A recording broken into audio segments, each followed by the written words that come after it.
Ini janjinya Allah. Sekiranya penduduk negeri beriman dan bertakwa kepada Allah, lebih-lebih dimulai dari penggede-penggede ini,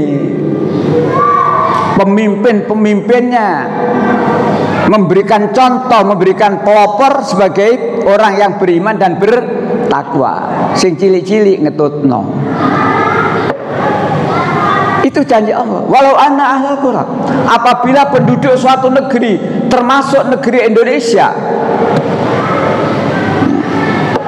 dijanjikan la fatahna alaihim barakatim minas samai wal ardh, aku Allah pasti akan mencurahkan rahmat dari langit maupun dari bumi, nikmat. Andai kata penguasa negeri ini tahu ayat itu dan mau seperti ayat itu, subhanallah, luar biasa Indonesia.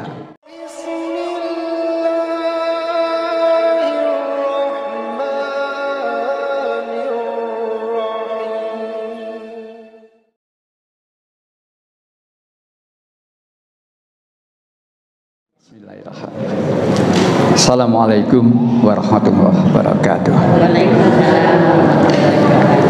Alhamdulillah, walladzi khalaqalakum ma fil ardi jami'a. Asyhadu an la ilaha illallah wahdahu la syarikalah wa asyhadu anna Muhammadan abduhu wa rasuluh. Allahumma shalli ala Muhammad wa ala ali Muhammad. Qala Allah Ta'ala fil Qur'anil Karim, a'udzu billahi minas syaitonir rajim. Ya ayyuhalladzina amanu ittaqullaha wa qulu qawlan sadida. Wa qala ta'ala aidha wa atiullaha wa rasulahu la'allakum turhamun. Shadaqallahu. Ibu-ibu serta bapak sekalian yang senantiasa dirahmati Allah, alhamdulillah, pagi hari ini limpahan rahmat dari Allah masih diberikan kepada kita semuanya, sehingga kita masih bisa melaksanakan aktivitas ini. Salah satu yang diperintahkan oleh Allah kepada kita menuntut ilmu ini, sekaligus memakmurkan rumah Allah, masjid ini. Mudah-mudahan apa yang kita lakukan senantiasa menjadi amal soleh kita dan diridhoi oleh Allah Subhanahu wa Ta'ala. Amin. Salawat dan salam semoga tetap tercurahkan kepada junjungan kita Rasulullah Nabi Muhammad SAW dan seluruh pengikut-pengikutnya hingga akhir zaman nanti. Marilah kita awali kajian pagi hari ini dengan baca basmalah. Bismillahirrahmanirrahim. Ibu bapak yang saya hormati, yang dirahmati Allah, suasana Lebaran sudah selesai. Sudah selesai. Tapi dalam Islam tidak ada namanya selesai. Islam mengajarkan faidah faragta fansab. Apabila kamu telah selesai melakukan satu pekerjaan, satu urusan, satu aktivitas, maka kerjakan urusan-urusan berikutnya. Kerjakan aktivitas-aktivitas yang lain. Itulah Islam. Jadi tidak ada namanya selesai. Memang puasa bulan Ramadan selesai, tapi bersambung, dilanjutkan puasa 6 hari di bulan Syawal. Insya Allah sudah selesai semua. Bersambung lagi, bersambung lagi. Bagi mereka yang sudah mendapatkan panggilan dari Allah, labaik Allahumma labaik, mulai tanggal 11 nanti meninggalkan tanah air, memenuhi panggilan Allah, labaik Allahumma labaik, aku datang ya Allah memenuhi panggilanmu, beribadah haji. Yang tidak sedang berhaji, kita diperintahkan mbek wanhar, berkorbanlah. Kurban itu sambung menyambung yang sifatnya insidentil. Tapi ada perintah yang sifatnya terus menerus, tidak sekedar insidentil, tidak sekedar puasa 6 hari, tidak sekedar kurban 1 tahun sekali, tidak, tapi terus menerus selama kita masih hidup. Wa minal laili fatahajat bihi nafilatan. Pada sebagian malam bangun. Kalau waktu bulan Ramadan diistilahkan sholat tarawih. Ramadan selesai, kembali pada istilah lama, qiyamul lail atau tahajud. Ini kegiatan tidak hanya sesaat, tapi selama kita masih hidup. Oleh karena itu, mari, itulah Islam. Jadi Islam tidak selesai buyar, enggak, ya, sambung menyambung. Fa idza faragta fansab wa ila rabbika farghab. Dan hanya kepada Allah saja hendaklah kamu mohon ridhonya. Banyak orang melakukan kebaikan, tapi belum tentu karena Allah, belum tentu mengharap ridha Allah. Hari-hari ini banyak orang berbuat baik dalam rangka November nanti. Nopo November niku? Boten. November nanti. Pilihan wali kota, pilihan bupati, pilihan gubernur. Kali itu nanti Oktober. Pelantikan Oktober. Jadi hari-hari ini banyak orang berbuat baik. Nawaitunya ya saya tidak seudon. Hampir sama dengan bulan-bulan kemarin. Bagi susu. Perlunya apa? Cublesen raiku. Dan seterusnya. Sama. Inilah. Maka Allah menegaskan wa ila rabbika farghab. Dan hanya kepada Allah saja hendaklah kamu mengharap ridhonya. Ya Bapak yang saya hormati, yang dirahmati Allah. Temanya hari ini, saya tadi ditanya sama sopir taksi. Jadi langganan saya itu selalu nanya, Pak Ustadz, temanya apa? Mengapa Allah sampai marah? Temanya itu, mengapa Allah sampai marah? Kalau dijawab secara singkat, tidak sampai 1 menit selesai. Jawabannya gampang. Karena orang sudah tidak takut kepada Allah. Selesai sudah. Lah masa pengajian ngono terus buyar. Intinya cuma itu, karena orang sudah tidak takut kepada Allah. Orang yang mana? Terutama penggede-penggede. Terutama penggede-penggede. Kenapa saya katakan penggede? Ketika penggede itu akan memulai mangku jabatan, disumpah atau enggak? Sesuai dengan agama dan kepercayaan masing-masing. Disumpah. Quran ditaruh di atas kepalanya, BB dan sebagainya, disumpah. Demi Allah. Oh, coba loh. Demi Allah. Saya akan nek ngrungokno sumpahe mantep. Mantep nek ngrungokno sumpahe, tapi nyatane munafik. Munafik. Ucapannya, sumpahnya sedikit sekali yang kemudian dilaksanakan. Itulah saya katakan penyebab utamanya adalah manusia sudah tidak takut kepada Allah, terutama penggede. Nah, Bapak yang saya hormati, maka kalau kita uraikan lebih lanjut, mengapa Allah sampai marah? Allah marah itu karena dosa-dosa kita, karena perbuatan-perbuatan kita yang tidak mau taat kepada aturan Allah. Yang ditaati aturannya siapa? Aturannya penggede. Penguasa itu diatur hukum.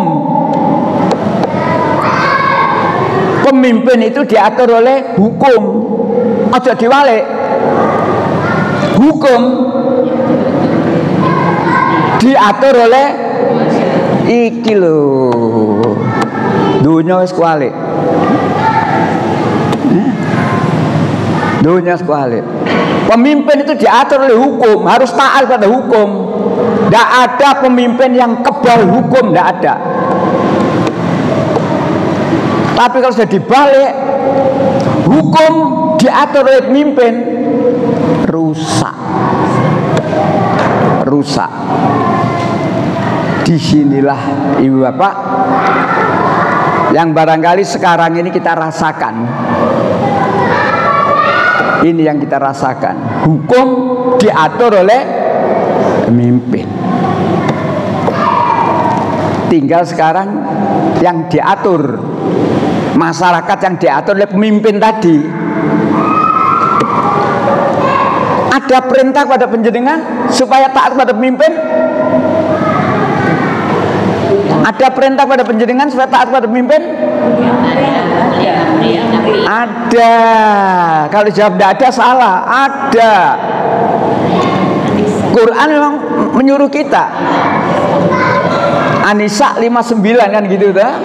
Ya ayyuhalladzina amanu atiullah wa atiur rasul wa ulil amri minkum. Hai orang yang beriman, taatlah kamu kepada Allah, taatlah kamu pada Rasulullah Muhammad SAW. Taat kepada Allah dan Rasul mutlak. Dan banyak ayat Al-Quran yang menerangkan atiullah wa atiur rasul. Banyak. Tapi kemudian wa ulil amri minkum, hanya satu ini ayat dalam Al-Quran yang menyuruh kepada kita wa ulil amri minkum, hanya satu ini. Dan sifatnya tidak mutlak. Nah, kalau atiullah wa atiur rasul banyak. Dan sekaligus Allah menerangkan, kalau kamu taat kepada Allah dan Rasul, ini loh yang akan diberikan oleh Allah kepadamu. Dan janji Allah itu pasti ditepati, tinggal kita mau taat kepada Allah dan Rasul, selamat. Gak taat, gak selamat. Wes mek ngono tok. Adapun perintah taat kepada ulil amri tidak mutlak, tergantung ulil amrinya. Nah, kalau ulil amrinya itu benar mengikuti apa yang diperintahkan oleh Allah dan Rasul, kita juga harus sami'na wa ta'na. Tapi kalau ulil amrinya itu nggak beres, jangan kita mengatakan sami'na wa ta'na. Tapi kita diperintahkan oleh Allah, fadzakir, ingatkan, innama anta mudzakir. Sebenarnya kewajibanmu hanyalah mengingatkan. Bapak saya hormati, ngomong ulil amri, pemimpin yang memimpin kamu, salah satu ibadah dalam Islam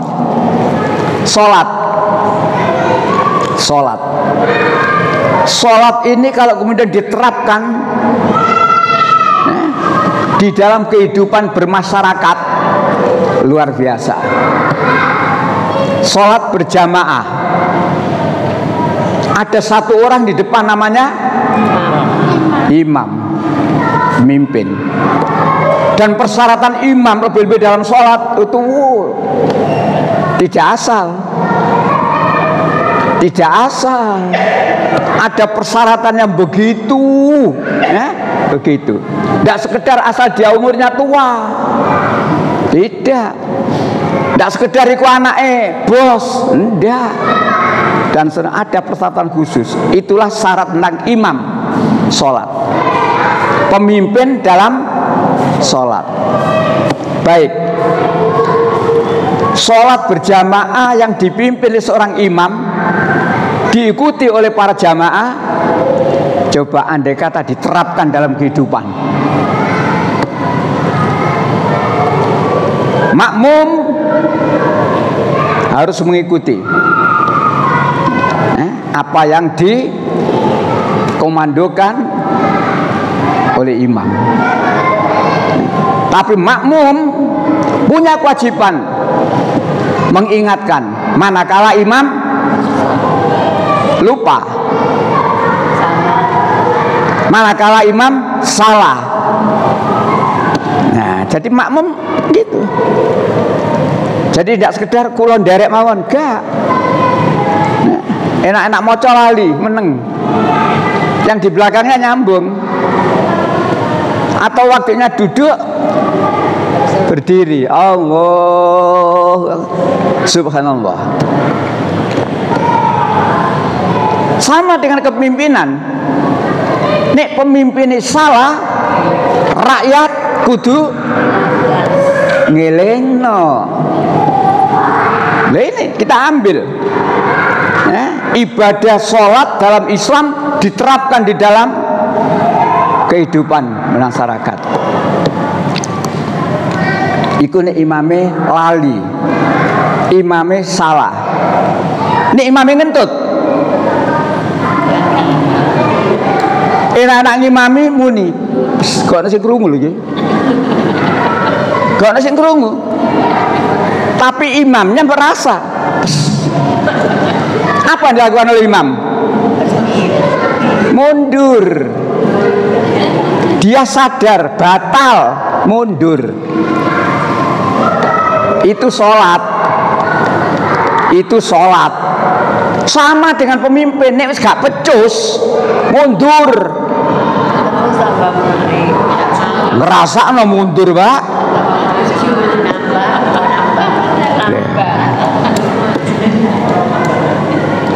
Itulah sholat. Jadi sholat dalam Islam tidak sekedar mengingat Allah itu tidak, tapi bisa diterapkan dalam kehidupan masyarakat. Seperti itulah aturan Islam. Tapi ada pendeta kemarin yang mengejek tentang sholat, kurang ajar itu. Itu kalau zaman Rasulullah halal darahnya. Setelah dia mengolok-olok tentang sholatnya orang Islam, dalilnya akan cuma kami zakat 10%, maka dosa kami ditebus oleh Yesus, sehingga sholat kami hanya seminggu sekali. Cukup diem, nyanyi keplok-keplok. Ada orang Islam lah cuma 2,5%, makanya sholatnya harus sering kali dan sebagainya. Kurang ajar itu. Ngerti bahwa posisinya bahaya, ibu bapak, viral, langsung dia mendatangi Pak JK. Siapa Pak JK itu? Yusuf Kala, selaku Ketua Dewan Masjid Indonesia. Dia datang ke Pak JK supaya Pak JK menyampaikan, memberitahu bahwa si pendeta ini minta maaf pada umat Islam. Ngerti nek posisinya bahaya. Setelahnya itu besoknya datang ke MUI, ditemani oleh beberapa pengurus MUI, sama menyampaikan permohonan maaf dan tidak akan mengulangi lagi. Batinku akeh tunggale. Nah, orang Islam harus bisa membandingkan. Buat contoh tadi, sholat dalam Islam saja kalau diterapkan dalam kehidupan luar biasa. Tidak perlu pakai hak angket memakzulkan Nggak usah. Minggir. Minggir. Nah, yang di belakang imam makanya dipersiapkan orang yang juga mumpuni. Begitu imam batal, minggir, yang di belakang maju. Indah lah Islam itu. Indah. Itu baru sholat, belum yang lain. Jadi kalau kita ngomong tentang Islam, Ibu Bapak, jangan yang sekedar, tapi coba aturan Islam diterapkan dalam kehidupan. Contoh lagi, Nabi Ibrahim pernah diperintah oleh Allah untuk menyembelih anaknya. 37 102 itu perintah, perintah dari Allah kepada Nabi Ibrahim supaya menyembelih anaknya.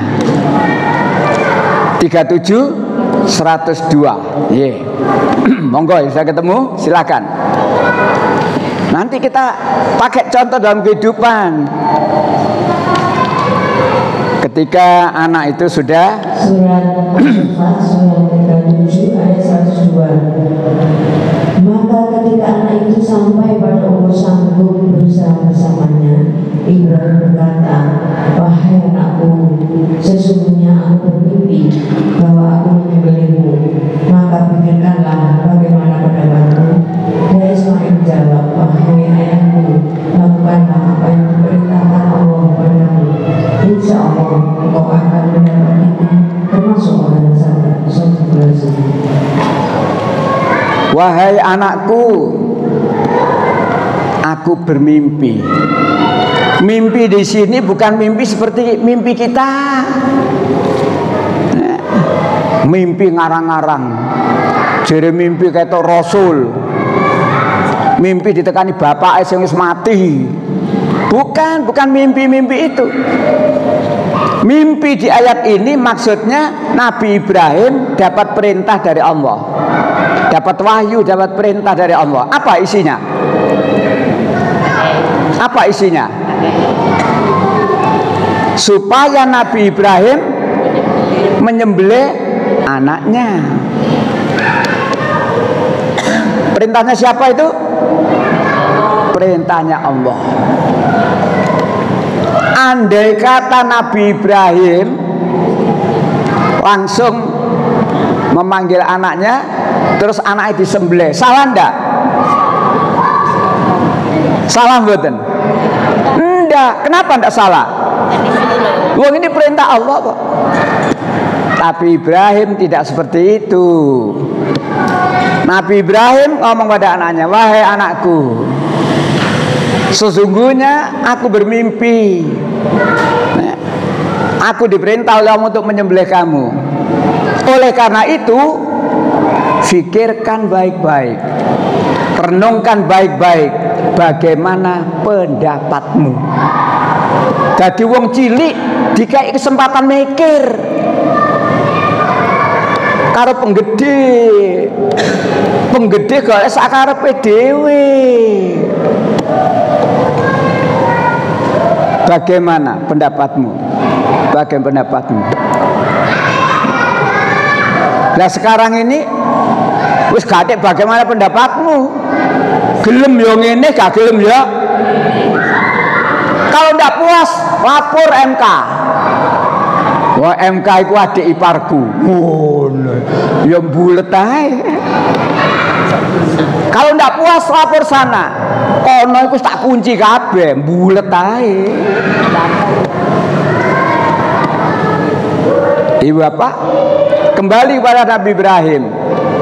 Jadi andai kata pemimpin hari ini niru seperti Ibrahim, nggak terus sikat, indah kehidupan ini. Renungkan baik-baik, bagaimana pendapatmu, gitu ya. Anaknya yang bernama Ismail jawab, wahai ayah. Kalau memang itu perintah Allah, nah ini garis bawahnya. Kalau memang itu adalah perintah Allah,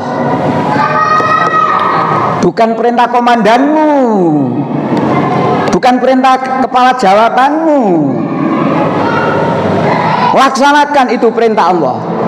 Kalau memang itu perintah Allah, laksanakan. Insya Allah ayah akan mendapatiku sebagai anak yang sabar. Jadi ukurannya adalah perintah Allah. Dan sekarang kita itu bukan perintah Allah, bukan perintah Allah, perintah atasan,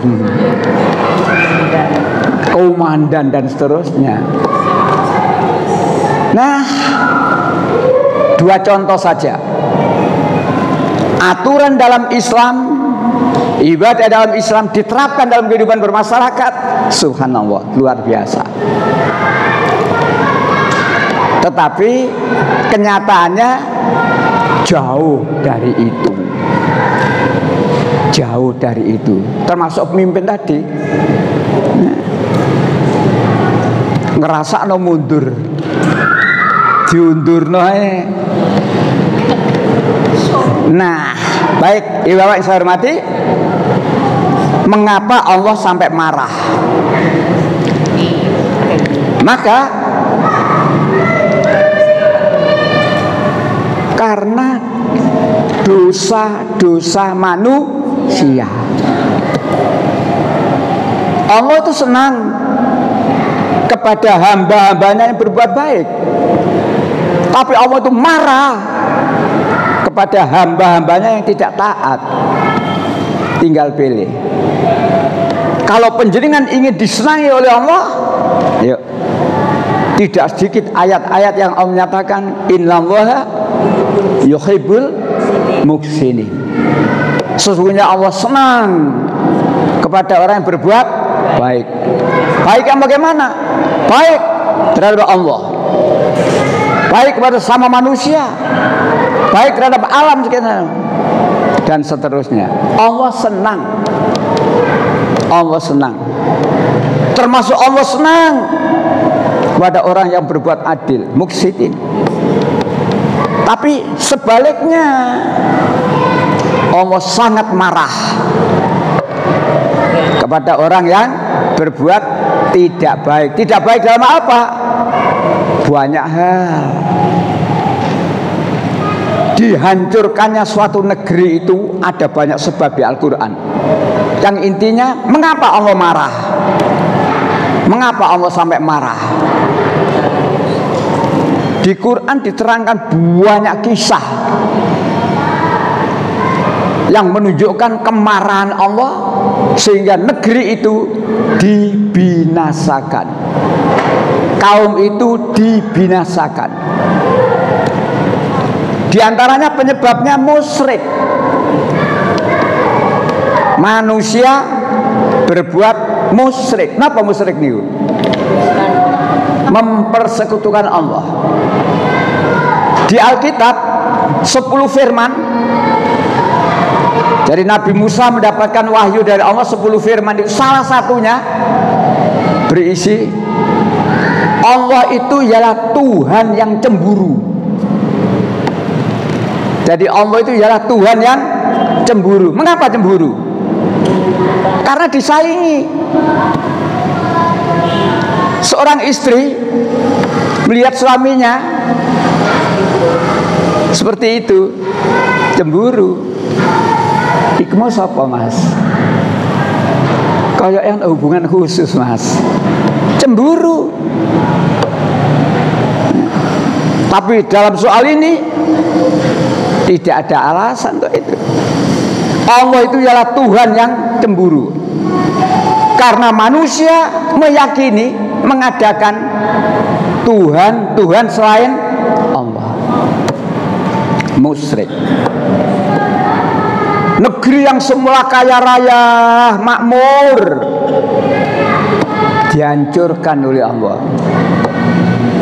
Diabadikan di Al-Quran surat Saba, surat 34, surat Saba ayat 15. Jadi Quran jelas, tinggal kita.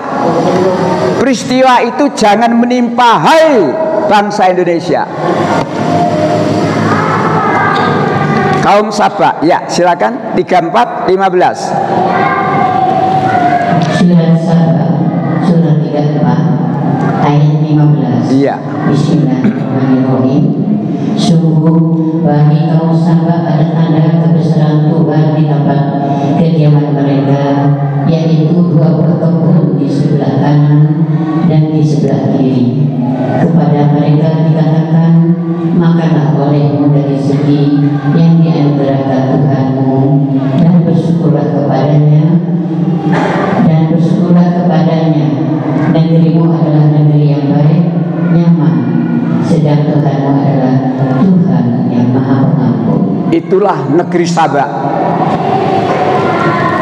sebelum dihancurkan oleh Allah, sampai diberikan predikat baldatun thayyibatun wa rabbun ghafur.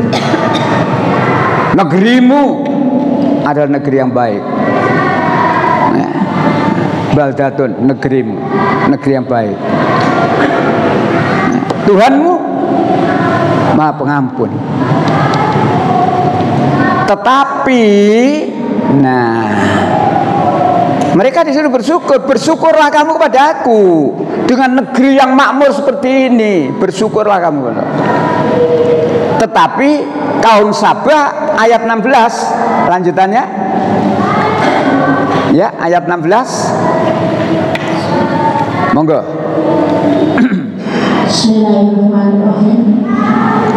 Tetapi mereka berpaling, maka kami kirim kepada mereka banjir yang besar, dan kami ganti kedua kebun mereka dengan 2 kebun yang ditumbuhi pohon-pohon yang berbuah pahit, pohon asal dan ya, itulah penyebabnya. Mereka berpaling, maka 2 kebun sebelah kanan sebelah kiri yang menjadi andalan perekonomian kaum Sabah tenggelam, diganti dengan tanaman baru yang menghasilkan buah yang pahit-pahit.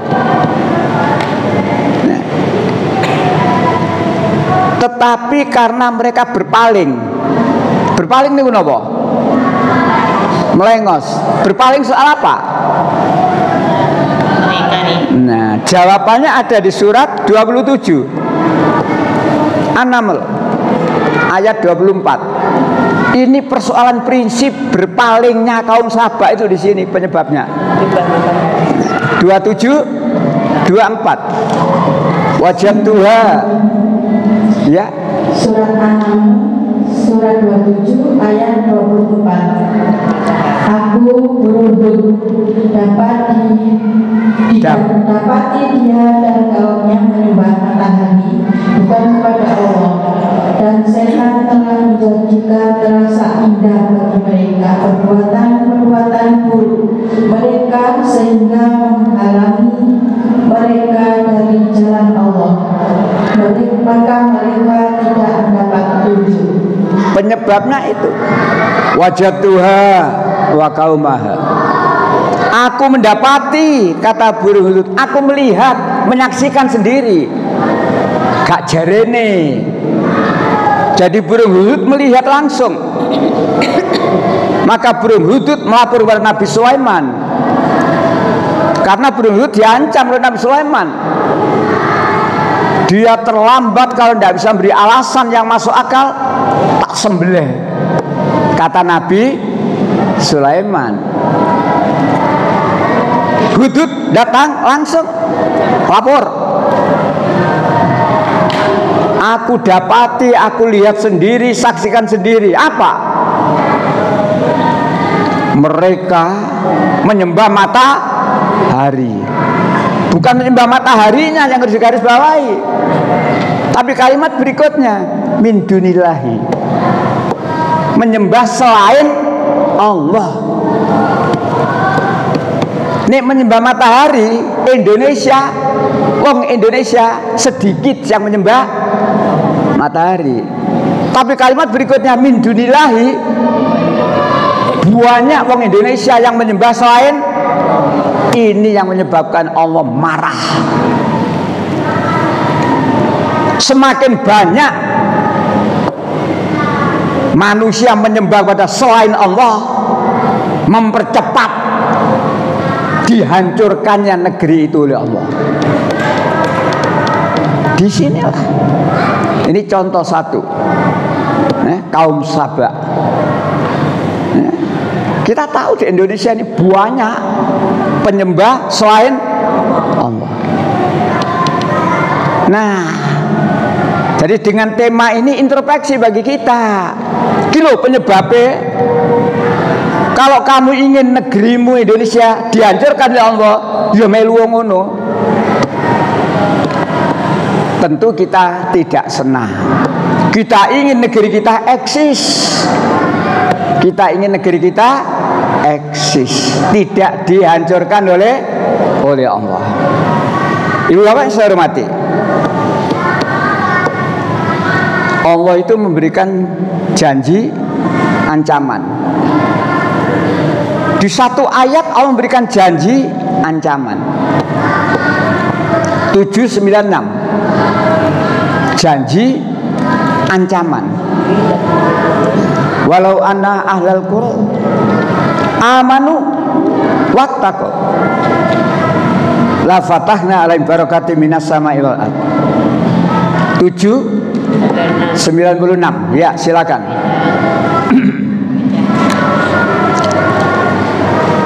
Surat 7 ayat 96. Dan sekiranya penduduk negeri beriman dan bertakwa, pasti kami akan melimpahkan kepada mereka berkah dari langit dan bumi. Stop. Tetapi Yes, sampai titik dulu. Ini janjinya Allah.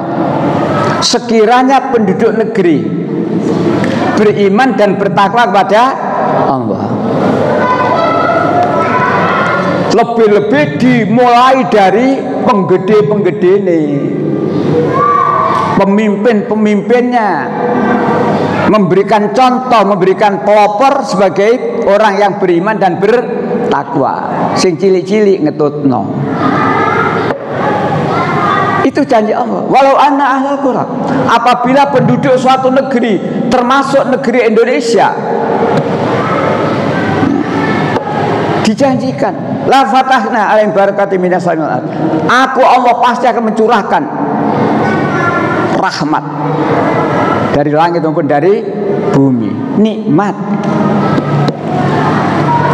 Andai kata penguasa negeri ini tahu ayat itu dan mau seperti ayat itu, subhanallah, luar biasa Indonesia. Lah aneh kok didadekno pemimpin sing kaya ngono ya emoh. Milih didadekno iki lho pemimpin yang insya Allah kesana amanu wattaqu, emoh. Delek sing gak ngono. Maka kalau itu tadi janji, lanjut ancamannya. Walakin kadzabu. Ya. tetapi ternyata mereka mendustakan ayat-ayat kami, maka kami siksa mereka sesuai dengan apa yang telah mereka kerjakan. Tetapi mereka kadzab, walakin kadzabu. Tetapi mereka kadzab, mendustakan ayat-ayat kami. Ayat yang mana didustakan? Banyak sekali, Bu Bapak. Ayat mana didustakan? Banyak sekali. Salah satunya ayat tentang cara memilih pemimpin. Allah beritahu, ini loh pemimpin yang harus kamu pilih, ini loh pemimpin yang jangan kamu pilih. Tetapi masyarakat Indonesia Walaupun Islam tidak taat pada aturan agama Islam. Disinilah kualitas umat Islam Indonesia. Jangan-jangan termasuk kualitas pemimpin kama salil kalbi, koyok guguk. Napa guguk niku napa? Anjing. Kalau dalam ayat itu kenapa Allah menyebut anjing?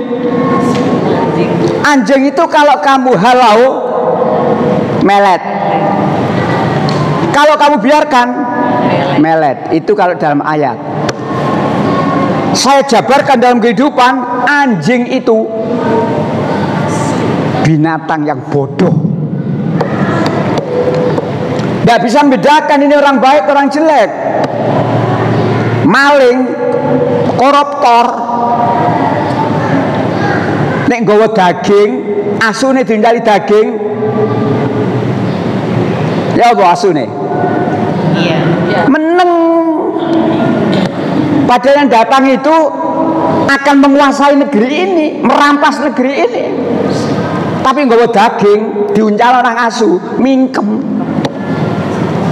Iku asu. Tapi sing teko gak nggawa apa masuk wong apik. Dijenggongi wong asu bodoh.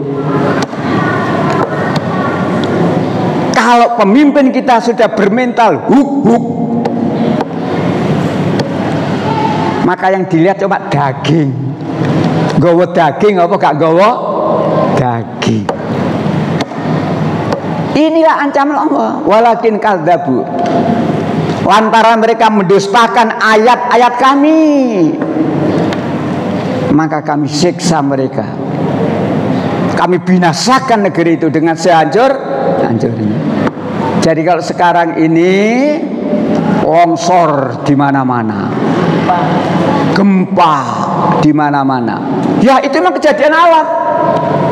Itu memang kejadian alam. Tapi semuanya itu ada sebabnya. Ada sebabnya. Tidak bisa dipisah antara sebab dan akibat. Tidak bisa dipisah. Disinilah ibu bapak, mengapa Allah sampai marah. Maka tadi 96 ya. Lanjut 97. 97. Iya. Maka apakah penduduk negeri itu merasa aman dari siksaan kami yang datang malam hari ketika mereka sedang tidur? Apakah penduduk negeri itu merasa aman dari siksaanku? Ini Allah mengingatkan. Kalau kamu melanggar aturan Allah, kamu tidak taat, jangan kamu merasa aman. Azab Allah itu tiba-tiba dikala kamu sedang tidur. Azab datang. Sak jerumah mati, mergo omahe kobong. Ada atau nggih? Sak jerumah mati, mergo kena longsor. Ini ayat. Apakah penduduk negeri merasa aman dari azab kami? Artinya penduduk negeri yang bagaimana? Penduduk negeri yang suka melanggar aturan Allah, jangan kamu merasa aman. Aman di dunia boleh jadi. Pensiun sampai mati, kasusnya tidak terungkap, aman dong ya? Aman dunia. Di akhirat, Iqra kitabaka. Dia bukumu, wacan bukumu. Kelakuanmu biyen ya apa? Itu loh. Kamu biyen memasukkan apa saja? Surat tanah iso berganda-ganda. Surat nikah iso berganda-ganda. Saya masih punya fotokopi negara kepalsuan Republik Indonesia. Apa sih nggak dipalsu, di situ ceritakan. duit palsu ono, surat nikah palsu ono, ijazah palsu yo ono, dan seterusnya. Lawan karek pesen tok kok. Saya pesen ijazah dengan titel STHI, Sarjana Teologi Islam. Paling saya telung dina dadi, sehingga di mana-mana saya dipasang titel doktor Fulan dan seterusnya. Saya punya fotokopinya. NKRI, Negara Kepalsuan Republik Indonesia. Oh, sing gak palsu. Nah, orang-orang yang seperti inilah yang diingatkan di ayat 97. Apakah penduduk negeri merasa aman dari adab kami? Lanjut 98. Iya, 98 sama dengan tadi.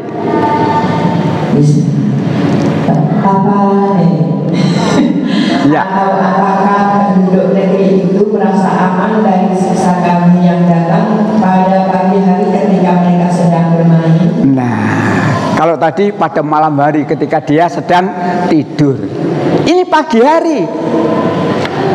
Bahkan berapa bulan yang lalu pada siang hari, hari Jumat, saya pas khutbah Jumat di Jalan Makam Penele. Jadi saya pas duduk, termasuk jamaah lain duduk, goyang. Saya pikir loh, saya kena apa ini? Tahu-tahu gempa. Siang hari, pulang dari sholat Jumat, setelah asar goyang lagi. Ingat ya, berapa bulan yang lalu ya? Saya ingat betul waktu itu saya khutbah Jumat di Masjid Bahagia, Jalan Makam Penele, goyang. Ini peringatan Allah. Apakah penduduk negeri merasa aman dari azabku di waktu malam ketika dia sedang tidur? Pagi hari. Satu ayat lagi, ya. 99.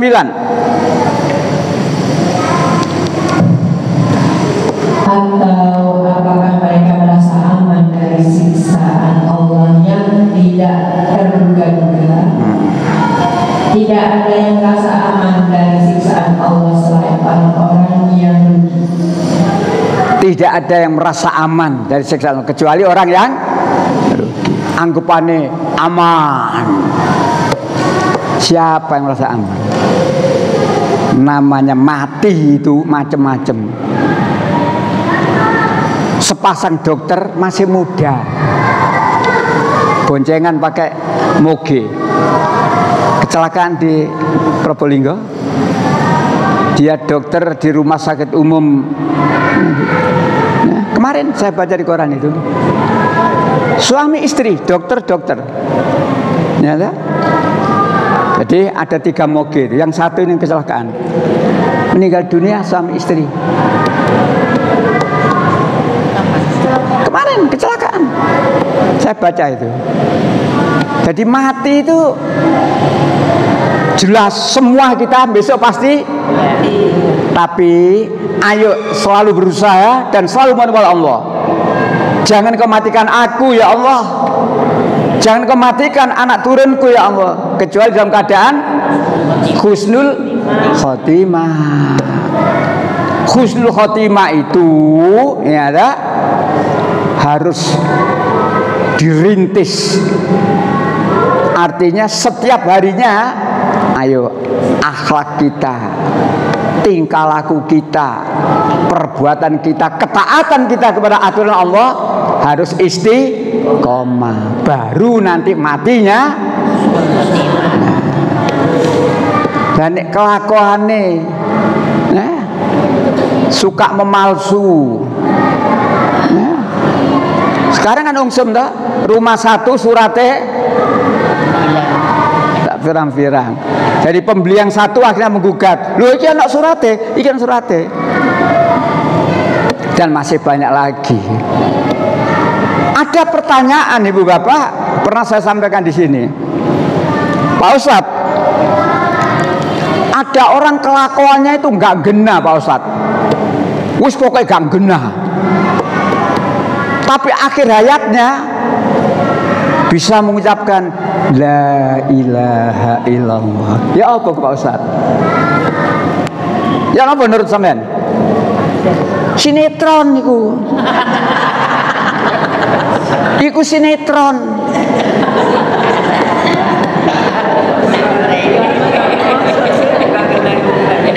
Kalau orang itu sehari-harinya itu tidak taat kepada Allah, apa mana gak tahu maca asyhadu alla ilaha illallah, bagaimana akhir hayatnya bisa ngomong? Tapi ada Pak Ustadz. Iya dah. Ya apa menurut Pak Ustadz? Sinetron. Mertua jahat kepada mantu. Begitu sakit keras, mantunya datang. Nak, ibu banyak salah kepada kamu. Maafkan ya nak, ibu. Ibu sudah saya maafkan kok. Ikuti saya bu, la ilaha illallah. Bojo. Tidak semudah itu husnul khotimah. Maka berbuat baik tidak karena Allah saja tidak bisa husnul khotimah. Apa mana berbuat jahat. Berbuat baik tapi tidak karena Allah. Ayo sopo. Berbuat baik tidak karena Allah. Dibimbing syahadat tidak iso. Sopo? Pamane Nabi Muhammad Ali Abdul Muthalib. Berbuat baik. Dia pasang badan kalau Rasulullah diganggu. Dia berbuat baik, membela Nabi Muhammad, tapi bukan karena Allah, bukan karena Muhammad sebagai Nabi. Muhammad sebagai ponaanku, bukan karena Allah. Maka ketika Abdul Muthalib sakit seperti itu, Rasulullah membimbing dia, membisikkan dari telinga kanan, paman, ikuti paman, tirukan paman, la ilaha illallah. Bisa mengikuti? Tidak. Dari arah kiri, nah abu-abu sing liyane iku, mulane jenenge anak aja abu-abu. Abu Jahal, abu-abu. Ayo tak gibeng kok nek ngitung amat. Akhirnya paman Rasulullah tidak bisa mengucapkan la ilaha illallah. Maka ayo kita selalu berbuat baik karena Allah. Fa idza faragta fansab wa ila rabbika farghab. Hanya kepada Allah kamu harap ridhonya.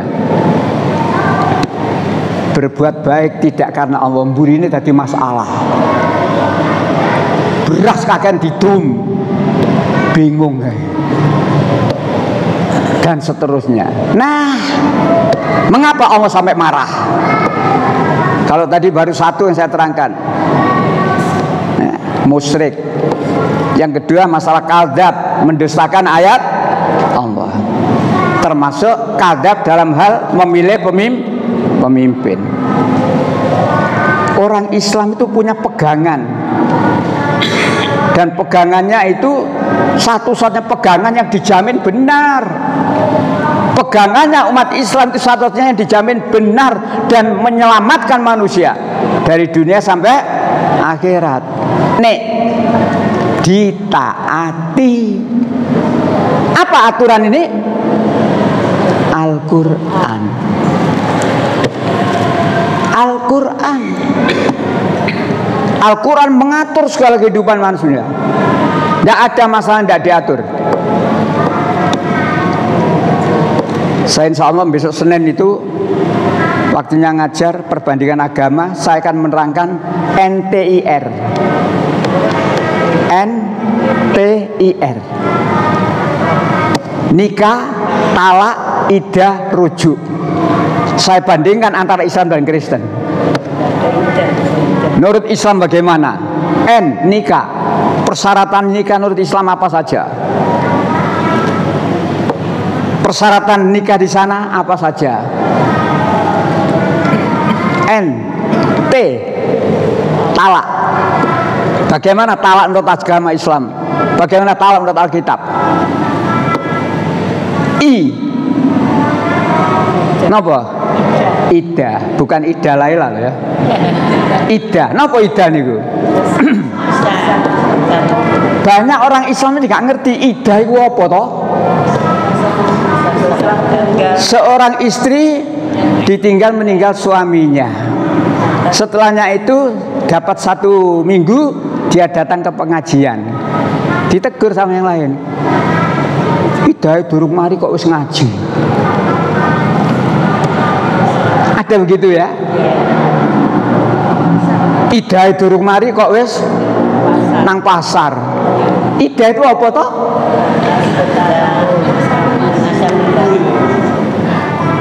Ida ialah, lho kan ngono toh. Dilarang menikah dalam masa yang ditentukan itu. Dan ida itu beda-beda. Seorang istri yang diceraikan suaminya, idahnya cukup 3 kali suci. Jadi larangannya dilarang nikah, bukan dilarang blonjo, bukan dilarang sholat jamaah nang masjid. Seorang istri yang ditinggal mati suaminya, idahnya lebih panjang, 4 bulan 10 hari, lebih panjang. Apa? Memang beda.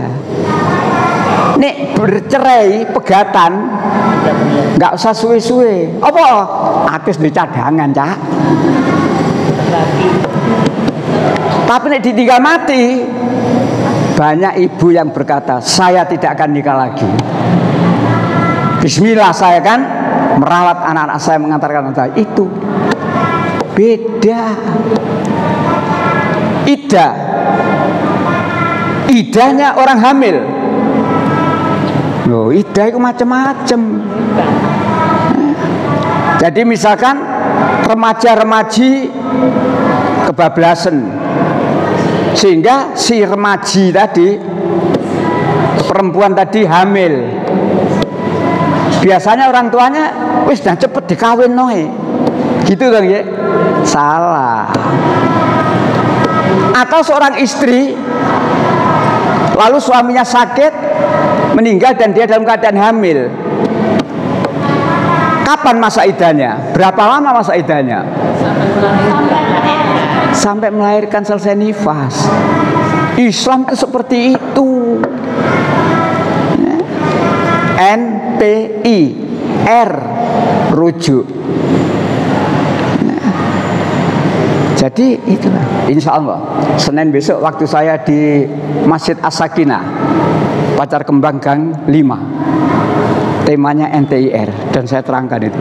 Pernikahan menurut Islam, pernikahan menurut Kristen, menurut Al-Quran, menurut Alkitab. Baik, kembali lagi. Mengapa Allah itu marah? Karena buku pedoman yang diberikan oleh Allah gak direken. Sing direken aturan buatan manusia. Aturan buatan manusia tidak selamanya benar. Tidak selamanya mengantarkan manusia kepada kebaikan, kepada kesejahteraan. Tapi kalau aturan Allah pasti. Makanya Allah mengatakan Allah akan meningkatkan derajat. Siapa yang akan ditingkatkan derajatnya? Orang-orang yang mau mengikuti Al-Quran. Surat 7 176. Jadi di Quran ada begitu, ada tawaran, ada ancaman. 7, iya. 176, iya. Allah pasti akan meningkatkan derajat. Ketemu? Silakan. 7 176. Dan sekiranya kami menghendaki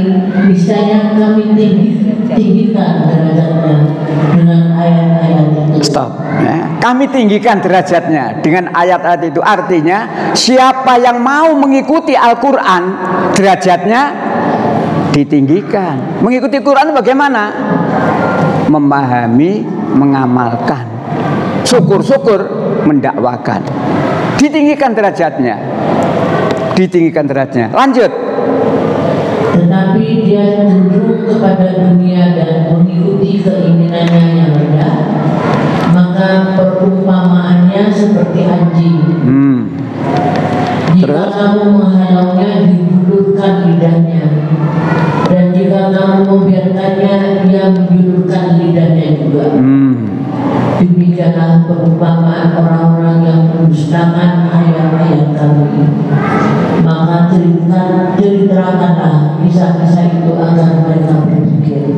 Termasuk kita bersahabat karib. Orang-orang yang dimurkai oleh Allah, musuh-musuh Allah, jangan kamu jadikan sahabat karib.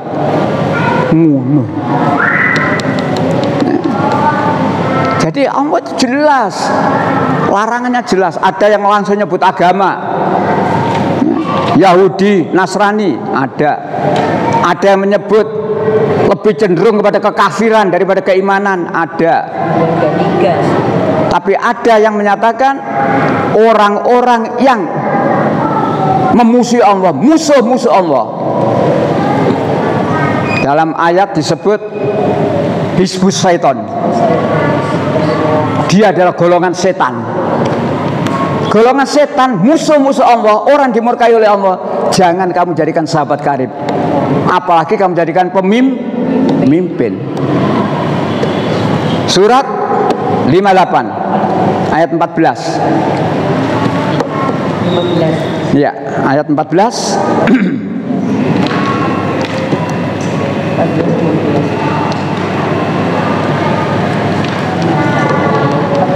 Ya, panjang nanti sampai, kalau sampai nutup 21 nanti. Iya, monggo 14. Ya Pak, ada gini jadi. 58 Al-Mujadalah, ya, 14.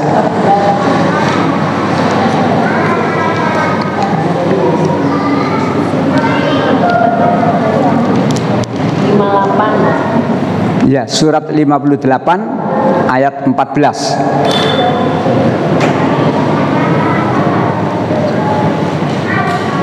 Surat 58 ayat 14.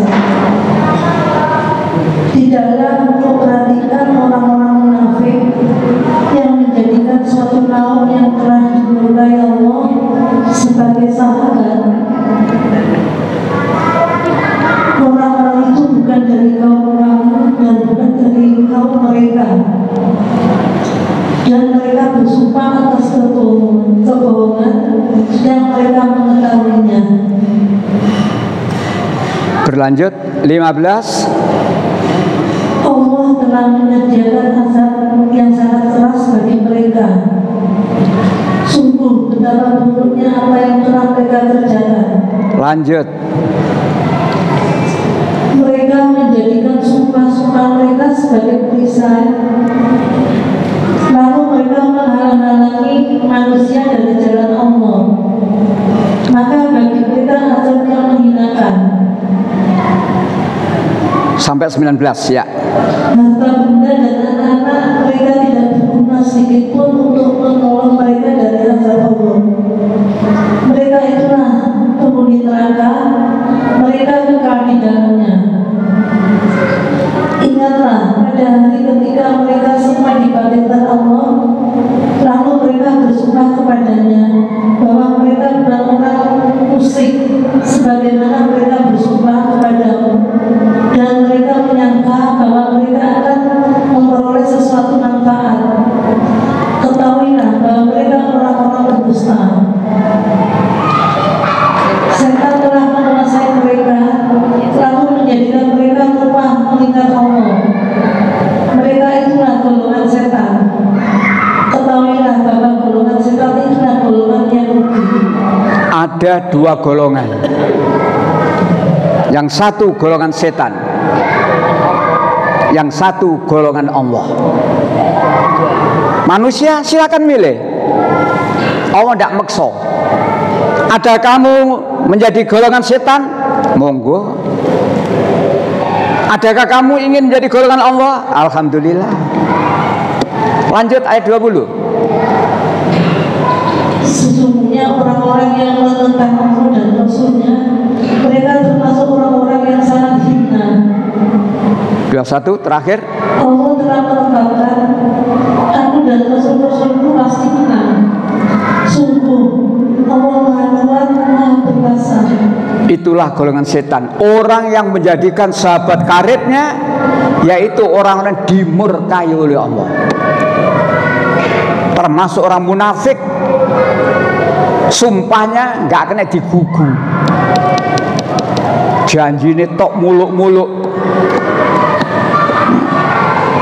Lawannya di ayat 22, kalimat paling bawah, mereka itulah golongan Allah. Ayat 22 kalimat paling bawah. Ya, kalimat paling bawah, tidak usah dari atas terlalu panjang. Ya. Lalu dimasukkannya mereka ke dalam surga yang mengalir di bawahnya sungai-sungai, mereka kekal di dalamnya. Allah ridho terhadap mereka dan mereka pun merasa puas terhadap nikmat rahmatnya. Mereka lah golongan Allah. Ingatlah sesungguhnya golongan Allah itulah yang beruntung. Mengapa Allah sampai marah? Karena ditunjuki, ini loh surga. Surga kalau kamu menjadi golongan Allah, ini loh surga. Tapi kamu lebih memilih menjadi golongan setan. Inilah, kalau orang itu menjadi golongan setan, dipimpin oleh setan, walaupun salah rumangsane bener, mergo sing mimpin setan. Kenapa dipimpin oleh setan? Kenapa dipimpin oleh setan? Karena dia berpaling dari Al-Quran. 4336. Wa may ya'su an dzikri rahman. Surat 43, surat Yukhruf ayat 36. Dan 37 nanti. Ya, 36 dulu. Silakan. 43 36. Surat Al-Zukhruf ayat 36. Iya. Dan barang siapa berpaling dari pengajaran Allah yang Maha Pengasih, Al-Quran, kami biarkan setan menyesatkannya dan menjadi teman karibnya. Itulah, barang siapa yang berpaling dari Al-Quran, kami menjadikan setan sebagai sahabat karib. Jadi mengapa orang itu ditemani setan? Karena dia berpaling dari Al-Quran. Kalau kita bersahabat dengan Al-Quran, ketika kita berucap a'udzubillahi minasyaitonirrajim, setan minggir. Panas setan itu ketika kita mengucapkan ta'awudz. Maka kita insya Allah tidak akan ditemani setan. Tapi kalau kita berpaling, akhirnya ditemani setan. Akibatnya 37. Dan sungguh mereka setan-setan itu benar-benar menghalang-halangi mereka dari jalan yang benar. Sudah mereka menyangka bahwa mereka mendapat petunjuk. Salah, tapi merasa mendapat petunjuk. Rumangsane bener. Ya seperti yang terjadi sekarang ini. Salah rumangsane benar. Kemarin itu diharapkan, ternyata Pak Suhartoyo itu tiba-tiba gak rono. Ngikuti ya. Tapi kita punya keyakinan, selama kita istiqomah ingin melakukan perubahan terhadap negeri ini menjadi negeri yang baik, insya Allah cepat atau lambat Allah akan mengabulkan keinginan masyarakat Indonesia. Tapi kalau masyarakat Indonesia wis lokro, gak berdaya, ya wis. Apalagi ditambah sikap munafik dari politikus. Munafik. Napa kok munafik? Diingi jago Pak Amin kayak ngono ya. Kok Pak Amin sapa iku? Anies. Amin iku lak gandengan. Diingi jago Pak Anies kayak ngono ya. Katakanlah entek-entekan pendek. Ingin mengantarkan Anies Baswedan jadi presiden. Nggih. Begitu pengumuman hasilnya tahu, langsung ngerangkul wowo. Sinten wowo iku?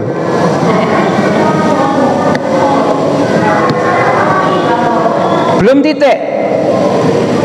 Berkelanjutan.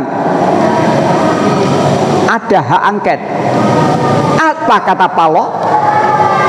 Saya sudah tidak ikut campur tentang hak angket. Pada wingi koyo ngono. Abang kami kan ngono lho.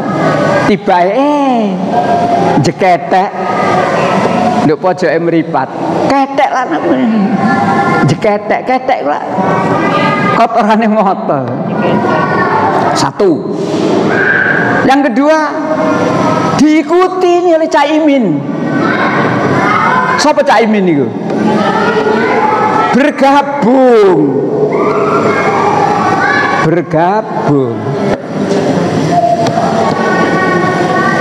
Kenapa sih kok begitu? Perut. Yang dipikir cuma dunia isi perut. Kambing itu kenal perut. Kenal perut.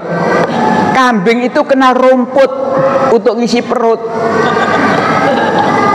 Kambing itu kenal rumput untuk ngisi perut. Kambing tidak kenal batu bara, tidak kenal. Kambing tidak kenal timah, baru gak kenal. Padahal 271 triliun kambing gak kenal. Karena dia cuma kenal rumput. Nek aku melu, aku itu jabatan apa? Rumput itu. Bukunya meyakinkan tentang Jokowi cawe-cawe gak karu-karuan bukunya. Mantep. Yang ditulis oleh Presiden Republik Indonesia yang keberapa itu. Begitu anaknya diangkat jadi menteri, plok mingkem lah ini. Itulah politik.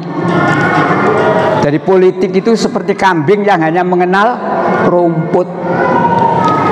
Tidak kenal yang itu berlian, tidak kenal. Makanya akhirnya sekarang tambang apa itu 271 triliun nikel. Dan Indonesia ini Bapak, saya dapat kiriman itu. Ada orang melaporkan anak bapak loro itu. Tidak diproses arek ini. Justru yang melaporkan Aneh bin Ajaib. Inilah diantara mengapa Allah sampai marah. Masih banyak.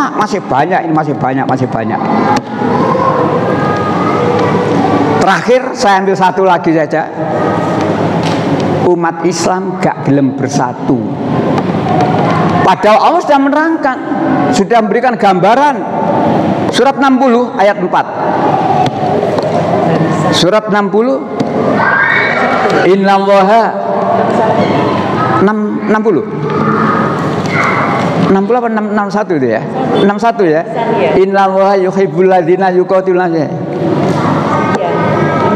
61 ya, surat As-Saff. Iya.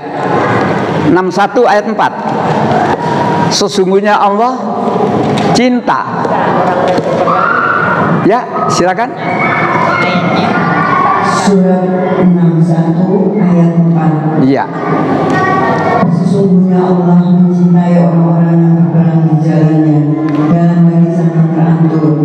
Mereka seakan-akan seperti suatu bangunan yang tersusun kokoh. Sesungguhnya Allah cinta, senang. Kepada siapa? Orang-orang yang berjuang di jalan Allah. Berjuang di jalan Allah, bukan di jalan tagut, bukan di jalan setan. Sesungguhnya Allah senang kepada orang-orang yang berjuang di jalan Allah dalam satu barisan yang teratur. Mengantarkan seseorang untuk menjadi presiden, umat Islam bersatu, senang dan pasti menang. Tapi karena tidak bersatu, wingi ana sing dukung Anies langsung dipecat. Ngono ya. Ngikuti ya. Mosok tak jeblos. Dipecat langsung karena dia mendukung Anies.